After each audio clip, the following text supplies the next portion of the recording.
কুসুমের সন্দেহ হয়ে যে ঠিক ছিল সেটা এবার হাড়ে হাড়ে টের পেল ইন্দ্রাণী গাঙ্গুলি। হ্যাঁ বন্ধুরা, ভিডিওতে লাইক দিয়ে দেখতে থাকুন। যে মুহূর্তে কিনা কুসুম ধরে ফেলে সেই লোকটার আসল চেহারাটা এবং সিসিটিভি ক্যামেরার মাধ্যমে যখন কিনা মনিটরে বসে দেখতে থাকে ইন্দ্রাণী গাঙ্গুলি, এবং আয়ুষ যখন বলতে থাকে যে মা এই তো কুসুম যেটা সন্দেহ করেছিল সেটাই তো 100% সত্য ছিল, তুমি দেখো ও রীতিমতো ইন্দ্রাণী গাঙ্গুলি সেজেছে বিধায় কিন্তু এই লোকটা তোমার উপরে হামলা করার জন্য তোমার পেছনে বন্দুক তাক করেছে। এবং কুসুম আমাদেরকে বারবার করে বলার চেষ্টা করেছিল যে এই লোকটির উপরে ভরসা করে আমরা মোটেও ঠিক কাজ করছি না, অথচ তার সত্ত্বেও আমরা কুসুমের কোনো কথায় কান দিইনি। আজকে ভাগ্যবশত কুসুম যদি ঠিক সময় মতন আমাদের চোখ খোলানোর জন্য এই পদক্ষেপটা না নিত, তাহলে তো মা আজকে ওর জায়গায় তুমি থাকলে তো তোমার সাংঘাতিক বিপদ হতো। এবং সেই মুহূর্তে আমরা কী করতাম বলো তো?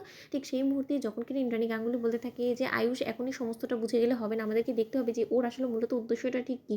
ঠিক সেই মুহূর্তে যখন কিনা কুসুম বলতে থাকে যে কি মিস্টার, আপনি কি মনে করেছিলেন যে আপনি এত সহজে আমার দেবীমাকে খুন করে এখান থেকে পালিয়ে যাবেন এবং আপনার সেই সমস্ত পরিকল্পনা আমি আপনাকে সফল হতে দেবো? আমি বেঁচে থাকতে আমার দেবীমার উপর আমি একটা আঁচও আসতে দেবো না। বা আপনি কি মনে করেছেন যে আপনি এই সমস্ত নোংরা কর্মকাণ্ডগুলো করছেন এবং আমাকে বাড়িসুদ্ধ সকলের কাছে ভুল প্রমাণ করতে, পাগল প্রমাণ করতে আপনি উঠে পড়ে লেগেছেন? এবং এই সমস্ত কিছু আমি বুঝতে পারিনি, আমি সেদিনই টের পেয়েছি যেদিন থেকে কিনা আপনি প্রথম দিন এখানে এসেছিলেন। এবং আপনি যখন কিনা সেই হামলাকারীর সঙ্গে কথা বলছিলেন না হেসে হেসে, আমি তখনই আপনাকে সন্দেহ করেছিলাম। এবং তার পরবর্তীতে হঠাৎ করে আপনার যখন কিনা রূপ বদলে গেল না এবং দেবীমা বড্ড বেশি বোকা বিধায় তো আপনার মতন একটা নোংরা প্রজাতির মানুষকে বিশ্বাস করে সে আপনার উপরে করুণা করেছিল যে না, আপনি এত বড় একটা কাজ করেছেন, তাকে নতুন জীবন দান করেছেন শুধুমাত্র আপনার জন্য। সে সেদিন এত বড় একটা বিপদের হাত থেকে রক্ষা পেয়েছে, তার জন্য সে আপনাকে এই গাঙ্গুলি হাউসে থাকার অনুমতি দিয়েছে। কিন্তু সেই সুযোগটাকে যে আপনি এরকম অপব্যবহার করবেন সেটা আর কেউ না বুঝলেও আমি ঠিক ভালো করে বুঝতে পেরেছি। এবং আপনার সেই পরিকল্পনার মধ্যে জল ঢেলে দেওয়ার জন্য আমি আজকে এই নোংরা খেলাটা খেলে দিয়েছি। আপনি কি মনে করেছেন এত সহজ হবে আপনার এই খেলায় জেতা?